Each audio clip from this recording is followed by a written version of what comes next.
सभी बहन भाइयों को जय मसीह की। मैं पास्टर सुमित कुमार एक बार फिर से आज शाम के प्रोग्राम में आपका स्वागत करता हूं। ऑलरेडी हमारी सीरीज जो थी धन्य वचनों के ऊपर वो कल समाप्त हो चुकी है। वैसे में फ्राइडे और सैटरडे 2 दिन ऐसे थे जहां पर हम सोच रहे थे, विचार कर रहे थे कि ये 2 दिन क्या मैसेज लेके आया जाए, क्योंकि हम ये जो एक हमारा रूटीन है रोज़ वीडियो आने का, ये हम ख़त्म नहीं करना चाहते थे। सो मैं सोच रहा था प्रभु मैं क्या जाके ऐसे प्रचार करूं जो तेरे बच्चे जिससे मोटिवेट हों करके। सो कल से मेरे माइंड में एक विषय के ऊपर, एक टॉपिक के ऊपर जो मेरे माइंड के ऊपर चल रहा था, स्टक कर रहा था, उस टॉपिक के ऊपर आज हम बात करने जा रहे हैं। वो जो टॉपिक है जिसके ऊपर आज हम बात करने जा रहे हैं, ऑलरेडी आपने टाइटल में देख लिया है, फॉरगिवनेस के ऊपर, यानी माफ़ी के ऊपर, पछतावे के ऊपर जो हम परमेश्वर से पा चुके हैं। इससे पहले कि मैं आज का प्रचार शुरू करूं, मैं आप एक औरत के बारे में छोटी सी कहानी सुनाना चाहता हूँ। मुझे बहुत अच्छा लगा, उसका एक जवाब एक व्यक्ति को दिया गया। एक बार की बात है, एक औरत, बूढ़ी औरत, उसके पास एक व्यक्ति आया और कहता, बहन माँ जी मैं आपसे एक सवाल करना चाहता हूँ। उसने बोला जी बताइए क्या सवाल करना चाहते हो। उसने कहा क्या कभी भी शैतान ने आपके पापों के बारे में कभी कुछ बोला कि आपने जो पीछे पाप किए थे, क्या कभी उसने कभी आपको याद दिलाया? तो उस औरत ने बोला हाँ जी काफी बार ऐसे हुआ है। तो उस आदमी ने पूछा तो फिर आपने उस शैतान को क्या जवाब दिया जब उसने आपको पाप याद दिलाए? तो उस औरत ने बोला मैं जब मेरे पास शैतान पुराने विचार लेके आया, पुरानी सोच लेके आया, मेरे पापों के बारे में उसने पूछा, तो पहले मैंने उसको बोला पूरब की ओर जा करके। मैंने शैतान को बोला पूरब की ओर गया, पूरब की ओर जाने के लिए। और जब वो चला गया, फिर कुछ समय के बाद जब आया, फिर उसने बोला मैं पूरब जाके आ चुका हूँ, अब मैं क्या करूँ बताओ? तो उसने बोला पश्चिम की ओर जाने के लिए बोला, तो वो पश्चिम की ओर चला गया। तो वो आदमी समझ नहीं पा रहा था भी शैतान को ऐसा क्यों बोला जब आपके पापों को याद दिलाता है करके। तो उस औरत ने उस व्यक्ति को बहुत ही शानदार एक खूबसूरत जवाब दिया जो भजन संहिता के अंदर हमें पढ़ने के लिए मिलता है। यह है विश्वास के शब्द जो उस औरत ने बोले। वहाँ भजन संहिता 102 के अंदर, 103 के अंदर, भजन 103 के अंदर बहुत ही खूबसूरत बात लिखी हुई है। वंस वी आर फॉरगिवन, एक बार हमें जब माफी मिल जाती है परमेश्वर से, तो परमेश्वर क्या करते हैं? यहाँ लिखा हुआ है 103 के 12वें वचन के अंदर, उदयाचल से अस्ताचल जितनी दूर है, उदयाचल से जितना अस्ताचल दूर है, यानी जितना ईस्ट से वेस्ट दूर है, उसने हमारे अपराधों को हमसे उतनी ही दूर कर दिया है। उसने हमारे अपराधों को हमसे उतनी ही दूर कर दिया। इट मीन्स परमेश्वर ने जब वंस यू आर रिपेंटेड, आपने एक बार परमेश्वर से माफी मांग ली है। हम जानते हैं हमारा जीवन पहले कैसे था। रोमियो की पुस्तक उसके 3 अध्याय के 23वें वचन में लिखा है हम सब पापी थे, हमने सबने पाप किया है। और 6 के 23 में लिखा है पाप की मजदूरी मौत है। हम सब जानते हैं इस श्राप के नीचे हम सब जी रहे थे, लेकिन हम धन्यवाद करते हैं उस दिन के लिए जिस दिन अपने जीवन का सबसे सुंदर और अच्छा फैसला किया। हमने यीशु मसीह को अपने जीवन में बुलाया, हमने अपने जीवन में यीशु मसीह को पुकारा और हमने अपना जीवन उसे सौंप दिया और हमें पापों की क्षमा मिली। पूरी तरह से उसने क्या कर दिया? हमारे अपराधों को क्षमा कर दिया।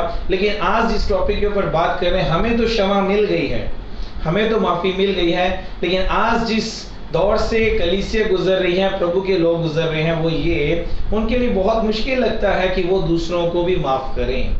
उनको तो माफी मिल गई है, लेकिन अब वो एक ऐसे सिचुएशंस में जी रहे जहां पर वो दूसरों को माफ करना उनके लिए थोड़ा कठिन लगता है। सो आज उसी के ऊपर आज हम बात करने जा रहे हैं, क्योंकि ये बहुत ही एक इम्पॉर्टेंट टॉपिक है जिसके ऊपर हम बात कर रहे हैं, माफी के ऊपर। अगर हमें माफी मिले तो हमें दूसरों को भी माफ करना सीखना होगा। आज हम वचन में से सब कुछ देखने जा रहे हैं कि जिस तरह से प्रभु ने हमें माफ किया है, हम प्रभु के बच्चा होने के नाते हमें भी दूसरों को माफ करना है। मैं कुछ वचनों के द्वारा आपको उत्साहित करना चाहता हूँ, कुछ वचनों को आपके नॉलेज में लेके आना चाहता हूँ जो यीशु मसीह ने कहे हैं। अगर हम लोग लूका की पुस्तक के अंदर आते हैं मेरे भाइयों बहनों, अगर हम लूका की पुस्तक उसके 6th चैप्टर के अंदर आएंगे, लूका 6th चैप्टर के अंदर, वहां पर 37वें वचन में लिखा हुआ है, मैं पढ़ देता हूँ आप लोगों के लिए। यीशु मसीह ने ये बहुत गहरी बात कही थी। क्या बात बोली? यहाँ लिखा हुआ है दोष मत लगाओ, दोष मत लगाओ तो तुम पर भी दोष नहीं लगाया जाएगा, दोष मत लगाओ तो तुम पर भी दोष नहीं लगाया जाएगा, क्षमा करो तो तुम्हें भी क्षमा किया जाएगा या तुम्हें भी क्षमा दिया जाएगा करके। ये है प्रभु यीशु मसीह ने जो हमें शिक्षा दी है। पिछले सीरीज में हमने धन्य वचनों के ऊपर देखा, जिसके अंदर मैंने बताया था जो पहले 7 वचन थे, एक जितने भी विश्वासी लोग होते हैं उनके कैरेक्टर के ऊपर बात करता है, उनके चरित्र के ऊपर बात करता है कि प्रभु के अंदर आने के बाद हमारा चरित्र कैसे बदल जाता है, हम कैसे नए बन जाते हैं। और आगे के जो 2-3 वचन थे वो थे हमारे एक्सपीरियंस के बारे में। अब जब मसीह को हम अपने जीवन में लेके आ गए हैं, अब जब हमने उसके लिए जीना स्टार्ट कर दिया, अब अगली बात ये है हमें दूसरों को क्षमा करना सीखना होगा, क्योंकि प्रभु ने हमें भी क्षमा किया। यहाँ पर लिखा हुआ है क्षमा करो तो तुम्हें भी क्या किया जाएगा, क्षमा किया जाएगा। और वैसे ही अगर हम लोग मत्ती की किताब उसके 6वें अध्याय के अंदर आते हैं, ये वहीं पर है जो धन्य वचन मैंने आपको बताया था। अभी यीशु मसीह पहाड़ के ऊपर ही है, पहाड़ से नहीं उतरे। पहाड़ी उपदेश के अंदर ये सीरीज जब चल रही थी तो वहीं पर यीशु मसीह ने ये बात भी बोली, जब यीशु मसीह ने लोगों को प्रार्थना करने के बारे में विषय में जब बात चली, लोगों को प्रार्थना करने के बारे में बताया, उस प्रार्थना के अंदर यीशु मसीह ने ये खूबसूरत बात सब लोगों को सिखाई। क्या बात सिखाई? 14th वर्ष से लेकर 15th के अंदर वहां कहा गया है, यदि तुम मनुष्यों के अपराध क्षमा करोगे, यानी यदि तुम मनुष्यों के अपराधों को क्षमा करोगे तो तुम्हारा स्वर्गीय पिता भी तुम्हें क्षमा करेगा। ये है यीशु मसीह ने जो शिक्षा पहाड़ी उपदेश के अंदर दी। आज हम यीशु मसीह के चेले हैं, यीशु मसीह के ही बच्चे हैं। उसके बच्चे होने के नाते हमारा फर्ज क्या बनता है, हम लोगों को क्या करें, माफ करें। नो डाउट मैं मानता हूं दुनिया में लोगों ने आपको बहुत दुख दिया है, बहुत तकलीफ दी, आपको बहुत परेशान किया है, आपको बहुत पीड़ा दी है, आपका बहुत नुकसान किया, आपको बहुत गहरी चोट पहुंचाई है। इन सब बातों से मैं सहमत हो सकता हूं कि आपके साथ ये सब हुआ है, लेकिन क्या आप इस बात से भी सहमत होंगे कि हमें उन सब बातों से पहले प्रभु को स्थान देना चाहिए, उन सब बातों से पहले हम यीशु के वचनों को स्थान देना चाहिए। हम देखते हैं वचन के अंदर, आप पतरस को जानते हो, यीशु मसीह ने उसे क्या बोला था? जिस रात वो लोग प्रभु भोज में बैठे हुए थे, जिस रात उसको पकड़वाया जाना था, यीशु मसीह ने क्या बोला? मुर्गे की बांग देने से पहले तू 3 बार मेरा क्या करेगा, इनकार करेगा। हम देखते हैं प्रभु ने उसको माफ किया, यीशु मसीह ने क्या किया? पतरस को माफ किया। और जब यही पतरस ने उस एक्सपीरियंस के अंदर आया कि मुझे क्षमा मिली है, मैं तो प्रभु को छोड़कर भाग गया था, मैं तो प्रभु को उस सिचुएशन में अकेला छोड़ के चला गया था, अब इसको जब माफी मिल गई अपने एक्सपीरियंस के साथ, जब ये पहली पत्री लिख रहा है पहला पतरस के अंदर, उसमें पतरस क्या कह रहा है मेरे भाई और बहनों? अगर हम लोग पहला पतरस उसके 4th चैप्टर के अंदर आते हैं, उसके 8th वचन के अंदर क्या लिखा हुआ है? यहाँ लिखा हुआ है, सब में श्रेष्ठ बात यह है कि एक दूसरे से अधिक प्रेम रखो। सबसे अधिक श्रेष्ठ बात यह है आप एक दूसरे के साथ क्या रखो? प्रेम रखो, क्योंकि प्रेम अनेक पापों को ढांप देता है। अगर हम किसी के साथ प्रेम रखते हैं तो प्रेम क्या करेगा? उनके पापों को, उनकी गलतियों को ढांपेगा, ना कि वो खोलेगा। उनको क्या करेगा? उजागर नहीं करेगा। वो क्या करेगा? जिस काम को करेगा वो है ढांपने का काम करेगा। अब ये अपने एक्सपीरियंस के साथ बोल रहा है, इसने भी लोगों को माफ किया। हम जानते हैं इसके साथ भी कितना सताव हुआ, कितना कुछ इसके साथ हुआ करके, लेकिन ये हमें क्या शिक्षा दे रहा है? पतरस, माफी का, क्योंकि इसने उस माफी को अपने जीवन में अनुभव किया है। वैसे ही मैं आज कुछ वचनों के द्वारा आपको बताना चाहता हूँ, उसके बाद हम इसके ऊपर देख रहे हैं। पौलुस, हम जानते हैं पौलुस के बारे में। पौलुस ने जब ये पहला कुरिन्थी की पुस्तक लिखी, वहां पर हम जानते हैं एक चैप्टर है प्रेम के ऊपर। पहला कुरिन्थी की पुस्तक में अगर हम आते हैं उसके 13th चैप्टर के अंदर, वहां पर हम देखते हैं चैप्टर के ऊपर हेडिंग है दी है प्रेम सबसे उत्तम मार्ग करके। उसके अगर हम 5th वर्ष के अंदर आते हैं, 5वें वचन के अंदर आते हैं, वहां पर क्या लिखा हुआ है? वहां लिखा हुआ है जो प्रेम है वो किसी के भी पापों का रिकॉर्ड नहीं रखता। जो प्रेम होता है वो किसी के भी पापों का रिकॉर्ड नहीं रखता।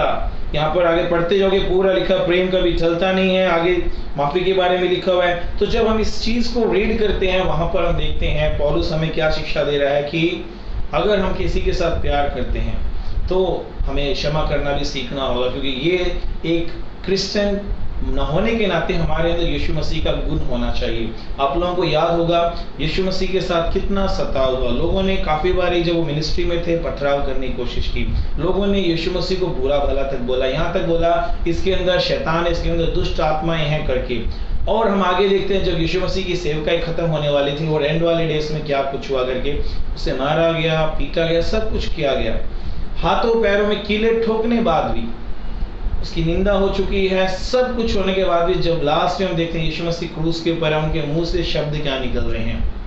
वो शब्द ये थे, है पिता इन्हें क्षमा कर, क्योंकि ये नहीं जानते ये क्या कर रहे हैं। है पिता इन्हें क्षमा कर, क्योंकि ये नहीं जानते ये क्या कर रहे हैं। मेरे भाइयों और बहनों, हम प्रभु के बच्चे हैं, हम प्रभु के बच्चे हैं। हम मानते हैं कि हमारे साथ शायद बहुत बुरा हुआ होगा, लेकिन आज हमें एक जो चीज़ सीखनी है यीशु मसीह के स्वभाव के अंदर से, यीशु मसीह के गुणों के अंदर से, वो ये हमें क्षमा करना सीखना होगा। आप अपने आप को रख के देखिए सिचुएशन के अंदर, जिस तरह के हमारे काम थे, जिस तरह के हमारे अपराध थे, जिस तरह की गलतियां हम लोगों ने किया, क्या हम लोग माफ़ी डिजर्व करते थे? क्या हम लोग माफ़ी डिजर्व करते थे? नहीं। जब हम इतने बुरे होके भी प्रभु ने हमें माफ़ किया है, हमें क्षमा किया है, हमें गले लगाया है, अपनी संतान बनाया है, तो मेरे भाइयों और बहनों सोचो, प्रभु ने वही चीज़ हमें सिखाया कि जब मैं तुम्हें माफ़ कर सकता हूँ, तुम्हें गले लगा सकता हूँ, तुम्हें दूसरों के साथ भी ऐसे ही करना है। तुम्हें क्या करना होगा? दूसरों को माफ़ करना होगा। मैं मानता हूँ कई बार आप सोचते होंगे, अगर जिसने गलती उसने तो मुझसे आके माफ़ी भी मांगी, उसने कोई ऐसा काम नहीं किया, कोई ऐसा काम नहीं किया जिससे कि लगे उसे अपनी गलती का एहसास हो रहा है, फिर मैं उसे माफ़ कैसे कर दूँ? उसने ना माफ़ी मांगी, ना कोई ऐसे काम किए जिसके बदले में उसको माफ़ करूँ करके। लेकिन मैं आपको एक बात कहना चाहता हूँ, मैंने भी किसी से सीखी थी ये बात बहुत साल पहले। हम दिल में किसी के प्रति नफरत ना रखें, क्योंकि जब हम किसी के प्रति नफरत या ग्रजेस रखते हैं, कुछ भी रखते हैं अंदर, वो उसको तकलीफ नहीं पहुंचाती, वो हमें तकलीफ पहुंचाती है। दूसरी बात, ये चीज़ें जब हम अपने अंदर रखते हैं, ये हमारे स्पिरिचुअल लाइफ के ऊपर इफेक्ट करती हैं, हमारे आत्मिक जीवन के ऊपर सीधा असर होता है, और हम बुरी बातों को अपने अंदर ना रखें। हमें फिर भी माफ़ करना होगा, क्योंकि माफ़ करने का मतलब क्या है? एक तरह से देखा जाए, हम अपने उद्धार के अंदर बने हुए हैं। जो उद्धार हमें यीशु मसीह से मिला है, जो उद्धार हमें यीशु मसीह से मिला है, उसी उद्धार के अंदर हम लोग बने हुए हैं। एक बार पतरस ने यीशु मसीह को पूछ लिया, एक बार पतरस ने आके यीशु मसीह को पूछ लिया कि प्रभु, मुझे कितनी, अगर कोई किसी के प्रति कुछ गलती करता है तो उसे कितनी बारी माफ करना चाहिए करके, यदि कोई गलती करे उसे कितनी बारी माफ करना चाहिए? हम देखते हैं यीशु मसीह ने एक बहुत खूबसूरत जवाब दिया। मैं पढ़ता हूँ, जरा गौर से सुनिएगा। तो पतरस ने पास आकर उससे कहा है, प्रभु यदि मेरा भाई अपराध करता रहे, यदि मेरा भाई अपराध करता रहे तो मैं कितनी बार उसे क्षमा करूं? मैं उसे कितनी बार क्षमा करूं?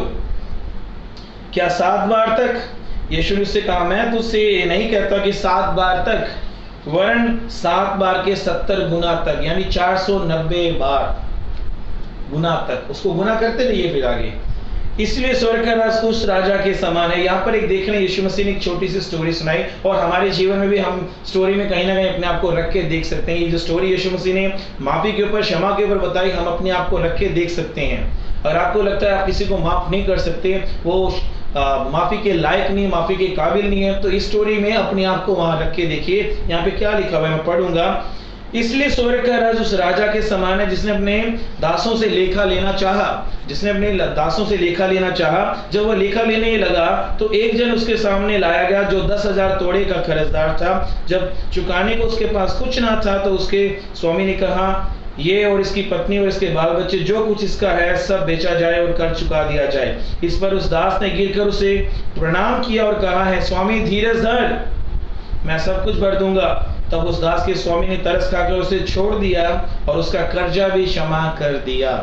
ये पहला कैरेक्टर है कि किसी का देनदार था, उसके पास देने के लिए कुछ नहीं था। जब उसे सजा देनी चाहिए, वो रो रहा है, गिड़गिड़ा रहा है उसके आगे और बोल रहा है मैं भर दूंगा, लेकिन लिखा हुआ उसके मालिक उसके ऊपर दया आ गई, उसने क्या किया, उसे छोड़ भी दिया और उसका कर्जा भी माफ कर दिया। अब जिसका कर्जा माफ हुआ है, ये क्या कर रहा है, देखिए जरा। जब वह अपने दास बाहर निकला तो उसके संगी दासों में से एक उसे मिला जो उसके 100 दिनार का कर्जदार था। उसने उसे पकड़ के उसे गला घोंटा और कहा, जो कुछ तुझ पर कर्जा है भर दे। इस पर उसके संगी दास गिरकर उससे विनती करने लगा, धीरज धर, मैं सब भर दूंगा। उसने ना माना, परंतु जाकर उस बंदीगृह में डाल दिया कि जब तक कर्ज भर ना दे तब तक वहीं रहे। उसकी संगी दास ये हुआ देखकर बहुत उदास हुए और जाकर अपने स्वामी से पूरा हाल बता दिया।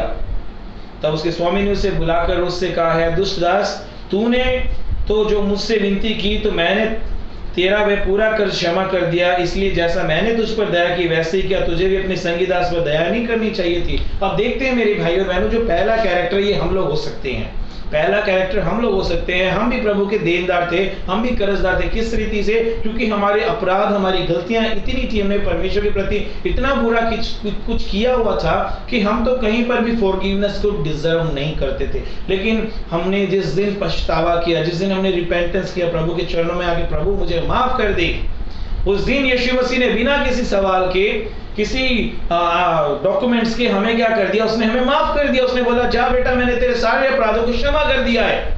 लेकिन आज हम लोग किस तरह बिहेव कर रहे हैं? हमने माफी तो ले ली है, लेकिन जिसने हमारे प्रति कुछ गलत कर दिया है, थोड़ा सा भी कर दिया है, हम उसकी गर्दन पकड़ने के लिए तक तैयार हैं और हमें उसे किसी भी रीति से माफ करने के लिए तैयार नहीं है। मेरे भाई और बहनों, यहाँ पर देख रहे हैं, हमारे यहाँ पे यीशु मसीह ने ये स्टोरी बताई और देख रहे कि स्वर्गीय पिता इन सब बातों को देखता है। यीशु परमेश्वर जो स्वर्ग में बैठा है वो सब कुछ देखता है और हमसे चाहत रखता है। यहाँ पे क्या लिखा हुआ है? तेरा ये फर्ज बनता था, इसलिए जैसे मैंने तुझ पर दया की वैसे ही तुझे क्या करना है? वैसे ही क्या तुझे भी अपने संगी दास पर दया नहीं करनी चाहिए था? ये है परमेश्वर जो स्वर्ग से देख के हमसे उम्मीद करता है।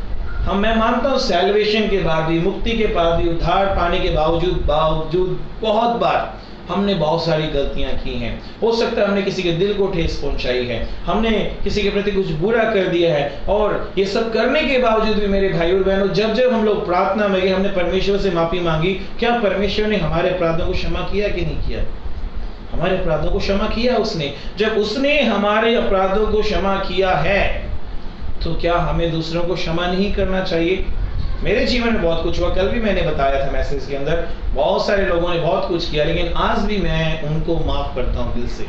मैं अपने दिल में किसी के प्रति कोई ग्रजेस नहीं रखना चाहता, कोई द्वेष नहीं रखना चाहता कि उसने मेरे साथ किया। मैं सबको माफ करना चाहता हूँ, इसलिए क्योंकि प्रभु यीशु मसीह ने मुझे माफ किया। और उसने ये नहीं बोला कभी कभी माफ करना, उसने बोला लगातार माफ करते रहो। और आपको एक और बात बता दूं, हमें माफ इसलिए भी करना चाहिए, हमें दूसरों को माफ इसलिए भी करना चाहिए क्योंकि हम अगर माफी डिजर्व करते हैं, अगर हम परमेश्वर से माफी चाहते हैं तो हमें दूसरों को माफ करना होगा। अगर हम दूसरों को माफ नहीं कर सकते, हम परमेश्वर से भी माफी उम्मीद नहीं कर सकते हैं, उपेक्षा नहीं कर सकते हैं। अगर आप सोचो ये कोई ऑप्शन है, नहीं मेरे भाइयों और बहनों, ये कोई माफी का कोई ऑप्शन नहीं आपके जीवन के अंदर। इसे आपको अपने जीवन में लागू करना होगा, इसे अपने जीवन में ढालना होगा और आपको लगातार माफ करना होगा लोगों को।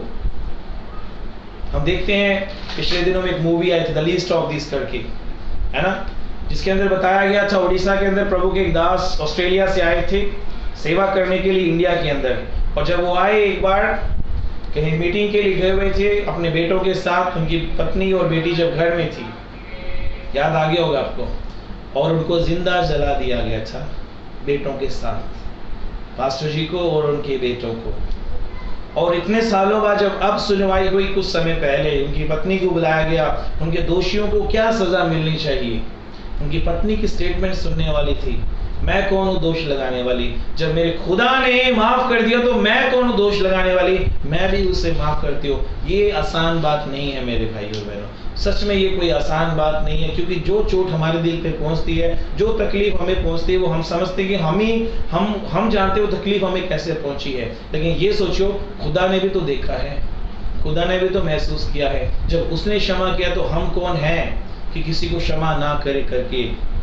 हमें, हमारे अंदर ये जो कैरेक्टर है माफ़ी करने का, ये बढ़ता रहना चाहिए, ये रुकना नहीं चाहिए। ये नहीं कि कभी मैं माफ़ करता हूँ, कभी मैं माफ़ नहीं करता। हमें लगातार लोगों को माफ़ करना है। जब हम लोगों को माफ़ करते हैं, हम ये दिखाते हैं जैसे खुदा मुझे लगातार माफ़ करता है, खुदा जिस तरह मुझसे प्यार करता है, मैं वैसे ही आप लोगों से प्यार करता हूँ, लगातार आपको माफ़ करता हूँ। क्योंकि वचन में हमने अभी पढ़ा, अगर हम दूसरों से प्रेम रखते हैं, जैसे यीशु ने बोला अपने गवांडी को अपने समान प्रेम कर, पहले खुदा से प्यार कर, फिर अपने पड़ोसी से अपने समान प्रेम कर। और अभी हमने पढ़ा, अगर हम किसी से प्रेम रखते हैं तो प्रेम क्या करता है, उनकी गलतियों को ढांपता है। हमें ये काम करना है।